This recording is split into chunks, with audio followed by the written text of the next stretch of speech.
Hello, everyone. We welcome you to our Sunday morning roundtable discussion. Thank you for joining us today on the topic, everyone's favorite, of everlasting punishment. We are recording today from the Plainfield Christian Science Church Independent, Plainfield, New Jersey, in the United States of America. And we welcome you all very much. We'll start today with our morning prayer. Today I'm reading from Miscellany. Mrs. Eddy has some very beautiful excerpt there that I'll read. Page 245, 278 to 279. Let the voice of truth and love be heard above the dire din of mortal nothingness, and the majesty march of Christian science go on ad infinitum, praising God, doing the works of primitive Christianity and enlightening the world. The government of divine love is supreme.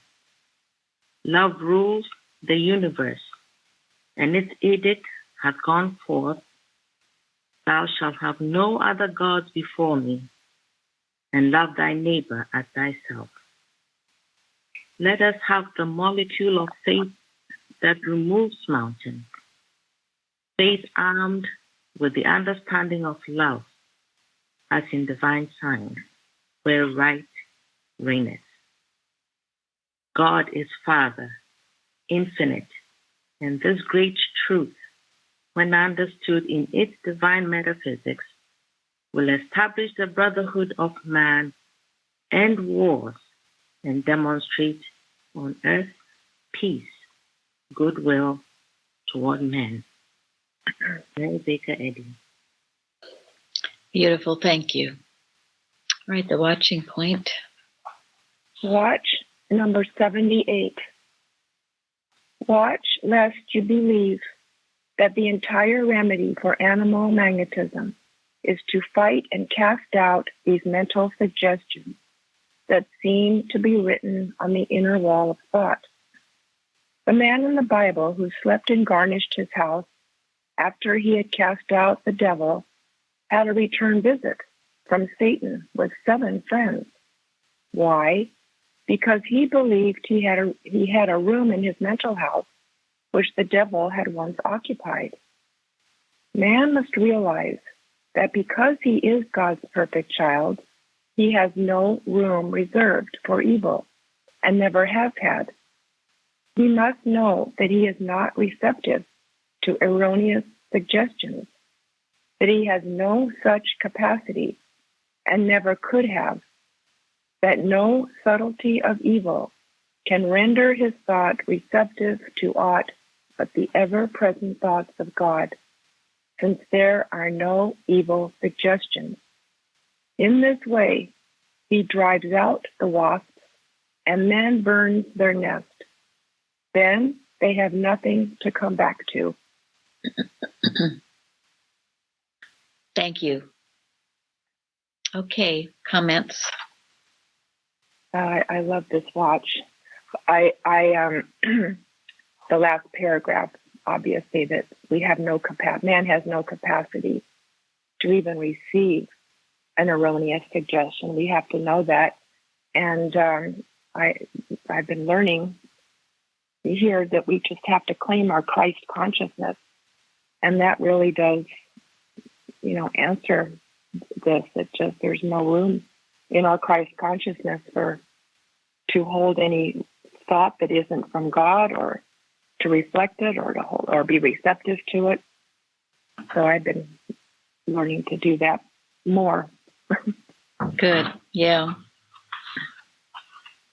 Thank you. I think it ties in nicely with last week too. We talked about you're not really destroying animal magnetism if you're only kind of going after the things that we don't like, the sickness and the things that are uncomfortable to us, but then accepting matter, the kind of the quote unquote, the good parts, or the things that we like. So if you have room for the good, if you're not destroying this belief in matter, then you do kind of have a room left for the devil to return. Thank you. And don't we also have to see that no one can hear those evil messages? Absolutely. Yeah.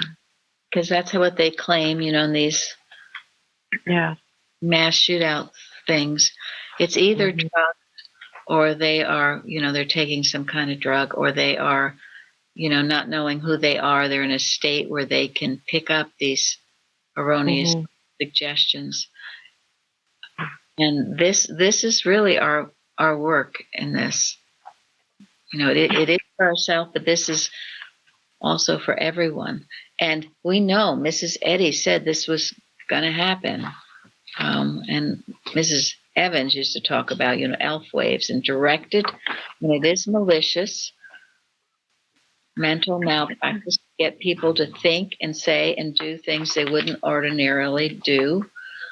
And we've read this too, that it's why they want to get rid of Christian Science, because as a Christian Scientist, you should be invulnerable to those suggestions. They shouldn't plague you at all. You declare every morning you're in the one mind, just as this watching point talks about, but we need to declare it for everyone vigorously all the time. And as I said last week, these are testing times, trying times, and we must work all the more for all mankind everywhere. It's a wonderful thing to declare your oneness with God and to feel that one mind. I used to wonder that. How can you just be in the one mind? How can you have the mind of Christ? But if you're thinking happy, holy, loving, grateful thoughts, that's the mind of Christ. If you're thinking resentful, hateful, grumpy, then you're not. It's carnal mind. So it's well worth it. Go ahead. There's a wonderful little paragraph on page 813 in Eustace's book that I just read recently that I thought was very helpful with this, what we're talking about this week and this watching point. It says, the fact that mind is all in all brings to light the proof that every error is always hypnotic suggestion. We are never going to help the world. We are never going to alleviate anything permanently and correctly unless we do it from that standpoint. That is what is meant by laying the axe at the root of the tree. Thank you. Eustace was unequivocal about this. It was always malicious animal magnetism, no matter whatever happened. You always had to handle that. And throughout his book, he declares this. And it's true. But we don't fear it, but we don't ignore it either. We acknowledge its claims. We denounce its power. So thank you. Yep. But we don't. And I think, No, we don't fear. Go ahead, Florence. What did you say? no, I was reading something Mrs. Eddy had said in page 4 of Miscellaneous Writings, that thought imbued with purity, truth, and love, instructed in the science of metaphysical healing, is the most potent and desirable remedial agent on the earth. And I think that goes along with this. It does. That's wonderful. And this is the importance, because if you're just always denying the error, and that's what this watching point is about, then in a way you're almost building it up. You've got to emphasize imbued with the thoughts. Yes. And then there's no room for anything to enter. And isn't that what Mrs. Eddy says and our leader says in Miscellany, to keep your thoughts so filled with the truth that there's no way that error can come to you. If you're so grateful, you're not going to get thoughts of envy, jealousy, grumpiness, whatever else. Right. Keep your conversation in line with the gospel of Christ, with the Bible stuff. Yeah, thank you. Because otherwise error will come in and bring all his friends. Exactly. Exactly. And this is what leads to everlasting punishment. You do it to yourself by indulging in these negative hateful thoughts, or by, yes, having conversation that's not in heaven, listening to it, whether it's in your own head or other people or news, or and then speaking it yourself. This isn't, we're given an instruction manual and we need to follow it. So it's really also living the science, right? It's really like really living it, making that your life, so that then you have these right thoughts instead of the wrong thoughts. Yeah. Thank you. And when a wrong thought comes, a red flag should go up, a bell should ring, and you should cast it out. You should know, this is not my thinking. This place has changed hands. Place, that's Kimball. One of the Go ahead. One of the things that Mary Baker Eddy said that helped me always coming to this science of the Christ was, he said, you have it as you live it. Yes. Yes. Thank you. Yep, you have it as you live it. You're not living it, you don't have it. It's just words. So don't wonder why you're not having your healing if you're not living it. Gotta live it. All right, Jeremy, will you read the golden text? Yes. My son, despise not the chastening of the Lord, neither be weary of his correction. For whom the Lord loveth, he correcteth, even as a father the son in whom he delighteth. Thank you. Now, there are a couple of things I want to give you. I know you're all familiar with it, but from Science and Health on this topic of chastisement, rebukes, where Mrs. Eddy says, and this is 570 and 571, many are willing to open the eyes of the people to the power of good resident in divine mind, but they are not so willing to point out the evil in human thought and expose evil's hidden mental ways of accomplishing iniquity. Why this backwardness?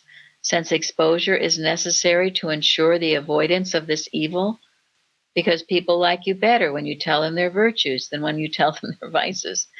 It requires the spirit of our blessed Master to tell a man his faults and so risk the displeasure for the sake of doing right and benefiting our race. Who is telling mankind of the foe in ambush? Is the informer one who sees the foe? If so, listen and be wise. Escape from evil and designate those as unfaithful stewards who have seen the danger and yet have given no warning. This is part of having the mind of Christ. It's not all the lightness and flowers. This part is very, very essential. And then she also says on pages 8 and 9, we should examine ourselves and learn what is the affection and purpose of the heart, for in this way only can we learn what we honestly are. If a friend informs us of a fault, do we listen patiently to the rebuke and credit what is said? Do we not rather give thanks that we are not as other men? During many years, the author has been most grateful for merited rebuke. The wrong lies in unmerited censure, in the falsehood which does no one any good. And that also goes on. And you must be able to know the difference. If you have a rebuke out of love to help you, then you take it and grow from it. If it's just, not, and it can stem from jealousy or trying to just a carnal mind, then you dismiss it like a water off a duck's back. Who's trying to speak? Nobody. Nobody. Okay. All right. So I'd read, and I know I wrote about this in an article too, where it was said that the mainly why people don't get promoted in their work is their inability to take rebukes. They don't change. They justify what they do, and so they keep on keeping on in their old ruddy ways. And then they're jealous of other people who are doing things and growing, but they have refused to grow and change themselves. And that's why they're not promoted, why they stay in the same position or get fired from that position. So You don't want to be that way. You want to be able to take a rebuke and listen and be grateful. All right, Gardell, let's start with your contribution. Well, I started when I was thinking about this. The belief is that we have to think about the enduring, the good, and the true. These are everlasting. And then in my search, I found this, I thought, a terrific post from 2017. May I read it? Sure. Okay. The mercy of the Lord is from everlasting to everlasting. Quote. That's a quote. The only thing that is everlasting, that is the only thing that is everlasting. The only thing that is eternal is the mercy of God. The idea that punishment can be everlasting or that damnation can be eternal is a human contrivance designed to control people through fear and guilt. When Jesus helped the adulterous woman, he told her that he didn't condemn her, but she was to go and sin no more. Hence, the principle in science that once the sin ceases, the punishment ceases. Sin, a mistake, punishes itself. God does not do the punishing. Another quote. Divine love, God, corrects and governs man, science and health. And while the correction may feel like punishment, it is not God punishing you. It is truth correcting a mistake. And it will feel like punishment only so long as we keep the mistake. This is why it is essential that we take responsibility for every experience. We can't blame others or the government for our experience, but we can learn from our mistakes if we want to, and grow in grace, and be of use to God and mankind while we are here. And God blesses that. Thank God for Mrs. Eddy for seeing this so clearly and explaining it so well. Thank you. That's a good synopsis of Christian Science, what we think about everlasting punishment. Mrs. Evans used to always like to call this lesson everlasting love. That's because it's, for most people, it's their favorite subject, right? Everlasting punishment. Yeah. What a lovely thought. But it's one of those subjects where Mrs. Eddy is debunking old theology, old theological beliefs that people somehow believe in and ruin their lives by believing in it. It's interesting how the Christians have not only believed in it strongly, but expanded upon it. Well, yeah. My daughter had someone approach her in Florida, telling her all about hell, and had this booklet of these awful images, and it just really, really turned her off. It should. As it should have, yeah. So. Really? Yeah, I mean, there's so many reasons that people run like rabbits from Christianity. You know, we ask for it, yeah. So-called. We ask for it. But at the same time, there is this toughness, and error will punish itself, and that's in the lesson most clearly, isn't it, in Science and Health, until you relinquish it. All right, let's see now. We have Nancy and Karen who wrote about getting chastened. So Nancy, you want to start? Sure. Well, I looked up chasten in the Webster's Dictionary. It means to purify from errors or faults, afflicted for correction. And to scourge is to punish with severity, to afflict for sins or faults with the purpose of correction. So for whom the Lord loves means it is from God's overruling love that he disciplines a Christian. For God's love expresses itself in the protection and development of every Christian. Nothing escapes his care for his sons. He desires every believer to become mature in faith and his experience. God's discipline flows from his love. He never disciplines from anger or bitterness. God's love both gives and withholds, and the believer's trial magnifies his love for us. That was from a Bible exposition. In retrospection and introspection, Mrs. Eddy writes, "For whom the Lord loveth, he chasteneth, and scourgeth every son whom he receiveth. Though the divine rebuke is effectual to the pulling down of sin's strongholds, it may stir the human heart to resist truth. Before this heart becomes obediently receptive to the heavenly discipline. If the Christian scientist recognizes the mingled sternness and gentleness which permeate justice and love, he will not scorn timely reproof but will so absorb it that this warning will be within him a spring, welling up into unceasing spiritual rise and progress. For our own good, I'm adding. Yes. For our growth. That's beautiful. That's retrospection and introspection. That is so beautiful to think about it when you take the rebukes and you do change, unceasing spiritual rise and progress.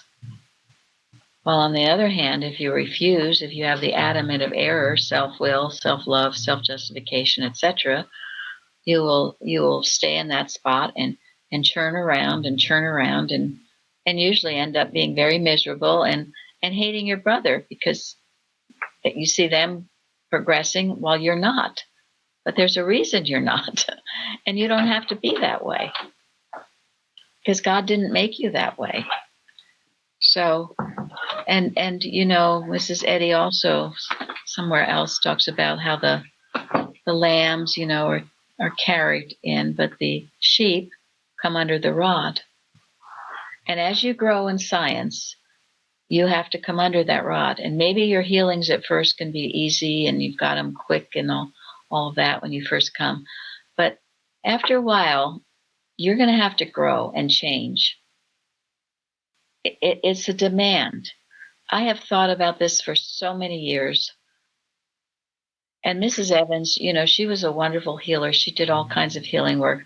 But a lot of my healings were not overnight by any means. They took a while. I was required to change. It's a requirement to put off the old man for the new. And this idea of Christian scientists feeling that they are entitled has got to go. Did you read that anywhere in Mrs. Eddy's writings? Dear students, you're entitled. I don't think so.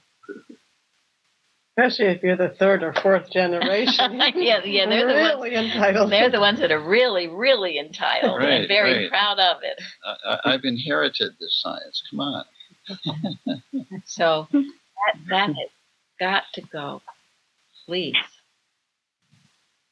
No. Well, after reading her biographies, how can anyone expect to just think that Christian Science equates to smooth sailing? I mean, when was it ever smooth for Mrs. Eddy? But they haven't read it. Yeah. That is exactly right.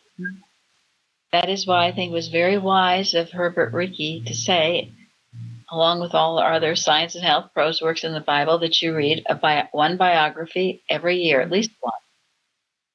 It'll humble you to a great degree. And if anybody, actually reads the textbook, they will find that she mentions many, many times. It's not a path of roses, right? So she warns us. The bleeding footsteps. What does that mean? Exactly. That's a little hint, right? But that doesn't mean that everybody should run from it, because it's the greatest blessing in the world staying on this path. the greatest blessing. It is the pearl of great price. So life before science was difficult, but it also had no hope. Thank you. At least coming here, you have the hope. So, and you have all the good that comes with it. Thank you. And that is true. And that's why we have our testimony meetings, because you can remember what it was like. I remember sometimes I will go back in time and think about what it was like before and even when I thought I was a Christian Scientist but didn't really understand it, it was really awful. Existence without God is awful. It's no wonder everyone's on drugs. Mm-hmm. There was one thing that stood out, one of many things that stood out in the lesson, but the term in the Bible, deceitful lusts, really resonated with me this week, because I thought, you look at the world, and the world is full of deceitful lusts. It's all these things, and obviously not just like things that are sexual, but just like all the things that we chase after, material things that don't satisfy, don't make us happy, don't have, most of the time don't lead anywhere good, don't make us better people. And yet so much time is spent in pursuit of those. Whereas science teaches you to pursue something that, truly satisfies the soul. Thank you. Yes. Mm-hmm. Yes. I think the more you live the science, though, it helped me. The more you live it, really live it, the more your enticement for those things really drop off. They do. Thank you. Most definitely they do. And that's how it works. Because you can't will anything. These things just drop away. They no longer interest you because you know what they will result in. Pain and tragedy and unhappiness. So who wants that? Well, and why not? Because isn't truth desirable? Isn't truth satisfying? And as we gain more of the truth and live more of the truth, we become more satisfied. Yeah. Exactly. I mean, if that wasn't the case, God wouldn't be a good God, right? Yeah, right. Right. Mm-hmm. And then you bring heaven on earth, and you do have heaven on earth. And yes, we can have it. As in heaven, so on earth. We can have it here as we live this life. So it's a joy unspeakable, and it's wonderful. And I've said this before, but I certainly determined one of my definitions of everlasting punishment is selfishness. Using the science to make your own life better. Holy Moses, does that not work? The more you try to do that, the worse things become. You can't. Or maybe at the very beginning you can, but it doesn't last for very long. It is just one mess. You've got to have unselfish motives to help all mankind. Absolutely, whatever you can do to help others. That's the only way you'll ever be happy or learn the science.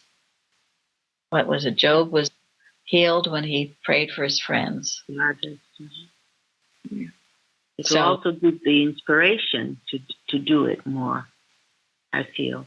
Oh, yeah. We were talking about that this week, to get up in the morning.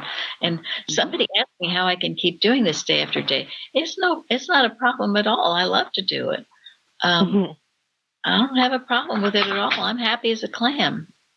So that's how it is. And I'm happy to get up in the morning. I didn't used to be. I was sick and depressed and a mess. Long time ago. Yes. It's only the deceitful lusts that claim that it would be difficult. That's right. Thank you. Deceitful, saying that it is. So we don't want everlasting punishment, and we don't have to have it. And we're discussing how. Now, Karen, you wrote a lot of things. If you want to pick part of it. Yeah, I'll just take out. Yeah, they're from Gill's exposition on Psalms 94:12 in the responsive reading. Blessed is the man whom thou chastenest, O Lord, much more happy now and hereafter than the proud, insulting persecutor of him. He is chastened of the Lord that he might not be condemned with the world. He is chastened not in wrath, but in love, not with the chastisement of a cruel one, nor indeed of a magistrate or a master, but of a tender-hearted Father, who always does it for his profit and advantage. And therefore is he blessed or happy. For these chastenings are tokens of God's love, evidences of sonship, or of a man's being an adopted child of God, are for and do work for good, either temporal, spiritual, or eternal, and even in every sense. And besides, the Lord grants his presence in them, supports under them, and teaches by them. And then there are a few things. He teaches them thereby their duty, both to himself and all men, which they have neglected and departed from. He teaches many lessons of faith, patience, humility, self-denial, and submission to his will in the school of affliction. Here they learn much of God, of his power and faithfulness, truth, goodness, grace, and love, and of evangelical doctrines, of his everlasting love, the covenant of grace. And there's a little bit more. But then in the treasury of David, he says, the psalmist calls the chastened one a man in the best sense, using the Hebrew word, which implies strength. He is a man indeed who is under the teaching and training of the Lord, and teacheth him out of thy law. The book and the rod, the law and the chastening go together and are made doubly useful by being found in connection. Better far to lie and cry out as a man under the hand of our Heavenly Father than to roar and rave as a brute and to bring down upon himself a death blow from the destroyer of evil. The afflicted believer is under tuition. He is in training for something higher and better, and all that he meets with is working out his highest good. Therefore is he a blessed man, however much his outward circumstances may argue the reverse. Thank you. And then I have something from Candy about the unruly tongue. We are taught to dread an unruly tongue as one of the greatest evils. The affairs of mankind are thrown into confusion by the tongues of men. Every age of the world and every condition of life, private or public, affords examples of this. Hell has more to do in promoting the fire of the tongue than men generally think. And whenever men's tongues are employed in sinful ways, they set on fire of hell. No man can tame the tongue without divine grace and assistance. Pious and edifying language is the genuine practice of a sanctified heart, and none who understand Christianity expect to hear curses, lies, boastings, and revelings from a true believer's mouth, any more than they look for the fruit of one tree from another. Then, depending on divine grace, let us take heed to bless and curse not, and let us aim to be consistent in our words and actions. James is full of all of this, isn't it? And honestly, you see today, all of this talk, all of the media, I don't even know what to believe is true or not anymore. And so I don't listen to it. If it doesn't line up with a Sermon on the Mount, what does it have to do with me or us or anybody? And anything that leads to division and fighting and war, no. How can that be? That's not of God. And who does it or why they do it, that's up to God to figure out. But we can know the malicious element will be in a lake of fire and a night without a star. We can know that. We can know it with all the power and might of God. And we're going to, before we end, we're going to talk more about this business of the woman in the apocalypse. Let me say one thing about the Please do. tongue. It seems that the danger, even broadcasters, this self-mesmerism that they run into just hearing themselves and even leaving a semblance of the truth, but not the whole truth. And Yes. and it seems to be be happening that way. If you can, the sooner they stop, the sooner they can see clearly, just deal with the facts instead of opinions. Thank you. That's absolutely right. That's right. Which is why it's a waste of time, or worse, to listen to a broadcaster's opinion. Yeah, you Exactly. listen for a half hour and you have to spend an hour handling it. So. Exactly. And Mrs. Eddy says opinions are valueless. So you have to pray and ask God. And I have very strong feelings about most things, but I ask God what it's about. Because if you listen to all of this, and as Craig just says, what they call it, putting a spin on things. They put a spin on it, so and they exert certain things to get you to hate a certain person or to think that person's a terrible person. And most of it is all conjured up. So you have to be, facts matter, as they say. But we can't spend all our days, on the internet trying to figure out who's who and what's what. So we have to ask God, and he will tell us. And also, facts matter, results matter. See who's accomplishing what and who isn't. Yeah, and see what agendas are. Somebody's agenda is to make you think oranges are great. They are going to say someone's crazy who says, I don't really care for oranges. Yeah. It's going to be like that all the time in the news. So this is... Go ahead. And there's a great wise quote that Jesus left: by their fruits you should know them. So that's easy to say, do what you just said so great. See what they're doing. By their fruits you should know them is such a wonderful thing. I'm so grateful for that. Thank you. Absolutely. What are their fruits saying? And otherwise, just look around and see what is going on under a certain person's administration. It'll tell you plenty, okay? It'll tell you what you need to know. And just keep praying, but to listen, and especially to this vitriolic stuff where there's all this hateful on both sides, does no one any good, and divisive. No thanks. No thank you. Because people are not normally like that. People love each other, generally speaking. You have to be taught to hate. It's not normal. So Carrie sent me a very good article called The Sword of Spirit, and it is how Jesus handled his antagonists. He said he did not argue with them. He never engaged in contentious dispute with those who opposed his mission. Think about it. He realized perhaps better than anyone before since the utter futility of trying to convince the carnal mind of spiritual facts.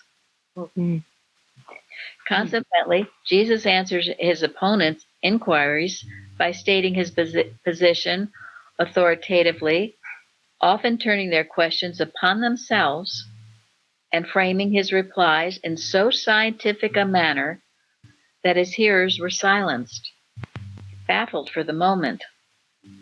It is frequently said of him that before they could collect their thoughts for an answering attack, he left them, withdrew from the strife his words of truth had aroused, thus leaving error to destroy itself. At other times it is said they marveled and left him and went their way, showing the might of truth to silence and remove discord. When his disciples came to him with the remark, "Knowest thou that the Pharisees were offended after they heard this saying?" he recommended to them the same wise policy of non-combativeness, saying, "Let them alone. They be blind leaders of the blind, and if the blind lead the blind, both shall fall into the ditch." That's in the lesson this week, isn't it? So anyway, we'll maybe post. Don't go down into the ditch with it. Don't get arguing. The carnal mind cannot understand the things that are divine, and many people do, though. They're not in the carnal mind. They're hungering for that truth. But others, and if you can tell, if you reach a brick wall, then don't go there. Just put a blessing on them and go your way. And no, they'll be ready for it at some time because they will. They have to. They're God's child too. Everyone is. Just keep loving, that's all. Love is the answer, always. Now, another really good article that was sent, and I think we've discussed it before. It was by C.W. Chadwick. But it states, a certain one remarked to us, I repeat over and over again the scientific statement of being, but I can't understand it. We replied, do you accept this statement as God's word or simply as Mrs. Eddy's opinion? The answer was, I accept it as Mrs. Eddy's statement. We replied, then you have not accepted Christian Science as the revealed truth, but almost unconsciously are clinging to the belief that you really had an understanding of truth before Science and Health, with key to the scriptures, was given to the world. And this is the very thought that admits a failure to understand the scientific of being.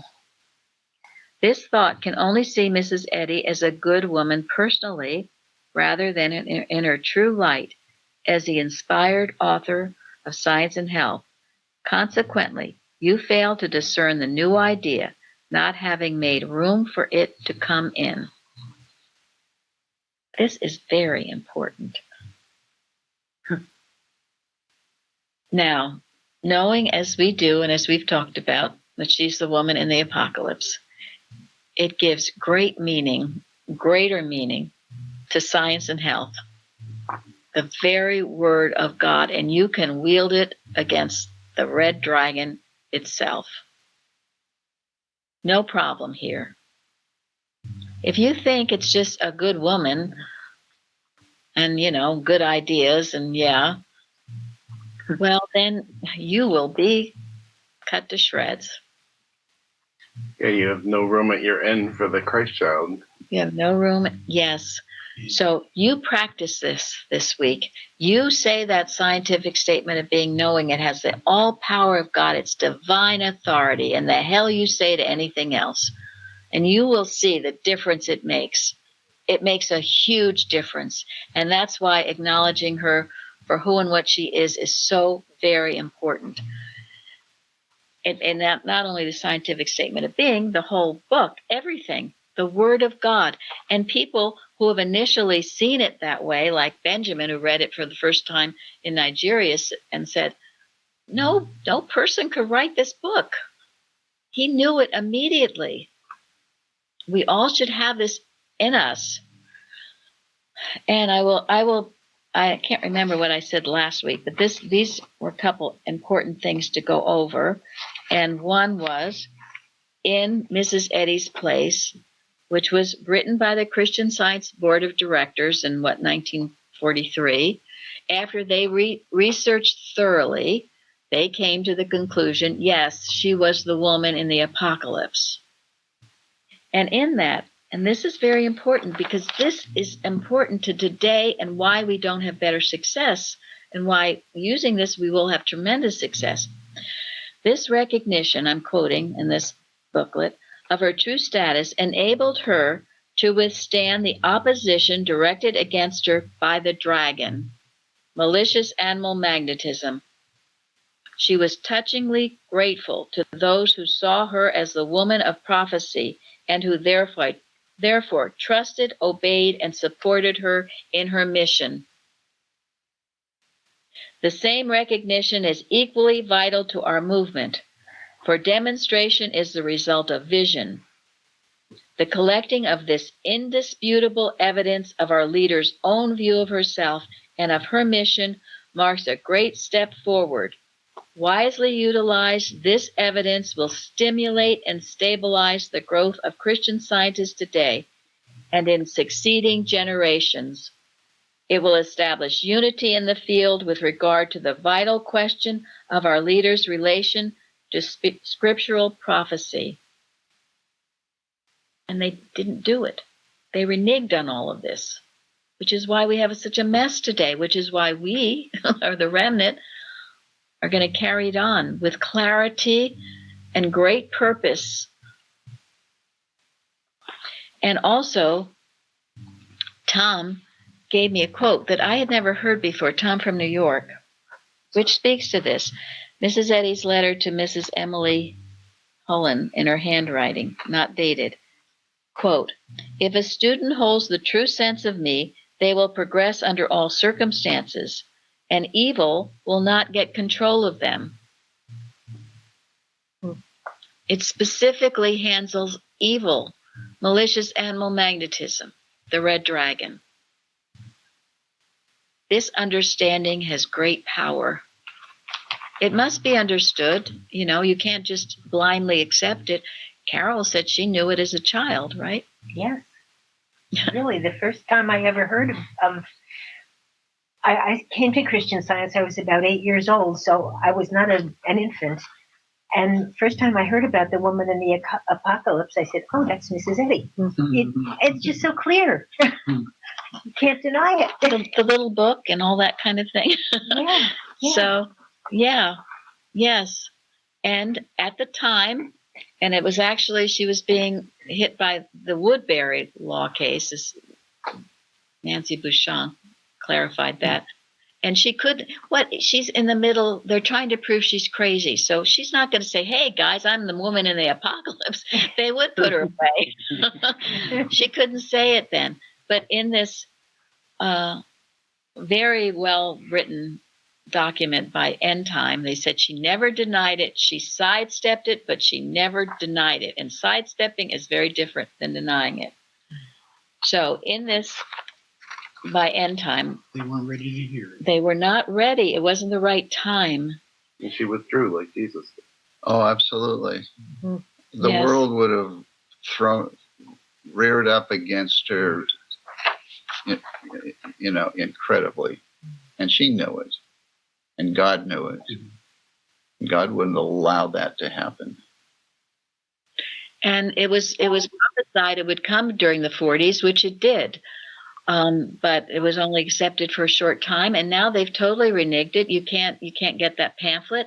So all of you who are listening, who have this information, these books, certainly Bliss Knapp's The Destiny of the Mother Church, keep them, save them, do not get rid of them. If you can get them from your reading rooms, do, because they're being collected, wiped out, and they're trying to get rid of them all. This is a quote from the End Time, which is very interesting. Although the directors repudiated, which means refused to accept or be associated with, the 1943 position, they have not yet replaced it with an official, easy-to-understand statement. Well, they have now, because this month in the journal, they have stated what they think in the October journal that was sent to me by Nancy Bouchon again, that says they want all these books, that she's not the woman in the apocalypse. And then it says, in the December 1977 issue of the Christian Science Journal, page 721, there is a statement from the directors regarding the concluding volume of the Mary Baker Eddy trilogy, which is the Robert Peel books, in which they say, all three of these books were written as independent ventures, not commissioned or subsidized by the Mother Church, end quote. This was, of course, to protect themselves in the event of any questions of doctrinal conflict. However, the book was authorized by their directors, and the biographies by Sybil Wilbur, Lyman Powell, Irving Tomlinson, and others were allowed to go out of print. Those were the ones who knew who and what she was and spoke to it. Most of them also lived during her time, so they knew her. Also, of course, the Bliss Knapp book. And the Peel trilogy was promoted as the official church biography of Mrs. Eddy. Da-da-da-da. Okay, and as we've talked about, and as the Smiley books so beautifully state, humanize her. And they don't see who and what she is. And along with that, Tony's website, who is Mrs. Eddy, and also he has published or had made these beautiful bookmarks with the woman on the apocalypse, the stained glass window of that, beautifully done, in a bookmark, advertising his website and also on the back ours. You will be getting them if you order a calendar. We're going to hand them out to people so you can see them and think about it and appreciate who and what she is. Because there is, I guess it's the Mother Church. I'm not sure which one. Do you know, Tony? Is he there? I'm here. There's a beautiful stained glass window of Mrs. Eddy. In the original. In the original, most. Yeah, that's the original. Yeah, I took that when we were up in Boston all those years ago. Woman God Crowned. That's the name of the stained glass. Woman God Crowned. Wow, thank you. Mary, I think you said this already, but in Bliss' book, it points to a June 5th, 1943 Sentinel article, which included, it says, quote, a 6-point statement by the board of directors describing the position of the Mother Church as to Mrs. Eddy's place in the fulfillment of Bible prophecy. And then it says, these 6 paragraphs, Mr. Knapp called masterful and most heartening, and Eloise Knapp called them epoch-making. So clearly, it sounds to me they were saying yes at that point. Oh, absolutely. And that was what I kept referring to. 1943, that pamphlet, Mrs. Eddy's. Yes. Oh, the okay. The pamphlet. Quite a few here. Yeah, we have a few here. It's under copyright, but that's what we're referring to. They studied it long and hard. They came up with this. So absolutely, yes. And that was the board of directors in 1943. Mrs. Evans used to tell us that the downfall came during the 40s pretty rapidly. And those who Mrs. Eddy at that, originally were beginning to pass on. And then this total control by the BOD, 1977, they were suing us. All of this was going on. So very important you know this history. And it is time to end now. So Gary will read. Mary? Yeah, go ahead. Just before we end, because I really am trying to compile and put all the information on whoismarybakereddy.com. If anyone has a book or an article, anything that speaks to who she is or is really meaningful, I really do need to really know what that is so we can pray over it and present it. So since you're mentioning it, I'd like to tag on and say that needs to be brought to my attention or the church's attention so it can be brought to mine. Because I can't research everything. I could use, help with that. Thank you. That's why all of you are so helpful, and you're spread out really among the world now, can find things and bring things to us, and you do, and I'm so grateful. And anyone who opposes this, fine, oppose it all you want, but do not. But just don't expect. Don't expect Christian Science to work for you because you don't understand it at all. Yes, and don't try to work against us because that would be very, very bad. Idea. Not because I believe in malpractice, but because I know what God is doing in this church, and God protects his own and he protects his anointed. So please don't. Go on your way, do whatever you want to, but do not work against this. For your own sake. For your own sake. For your own sake. Stay away. Okay, that's why the Bible has so many woes in it. Exactly. Right. Exactly. This is an article by William P. McKenzie from the 1902 issue. Peace. Peace is the stillness of heart when fear is gone. Technically, it means the absence or cessation of war. But there is also the thought of reconciliation between foes suggested. Enmity and strife have given place to friendship and concord when peace is established. When there is peace in the heart, the peace of God which passeth all understanding, the man can no more be agitated by fear, disturbed by doubt, inflamed by passion, or aroused to anger. He is master of the disturbing elements. He is able to receive the word, be still, and know that I am God. More than that, he is actively engaged in establishing the concord of love. The fruit of righteousness is sown in peace of them that make peace. It is indeed a royal privilege to be a peacemaker, to work out reconciliations between men, to prove them to be at one with love, and so establish the atonement between God and man. Blessed are the peacemakers, for they shall be called the children of God. End quote. Thank you. And that was one thing it stated in that pamphlet about Mrs. Eddy's place. Knowing this would bring unity and peace. And that's what we're after. So thank you all for joining us today. Thank you. Thank you very much. Thanks so much.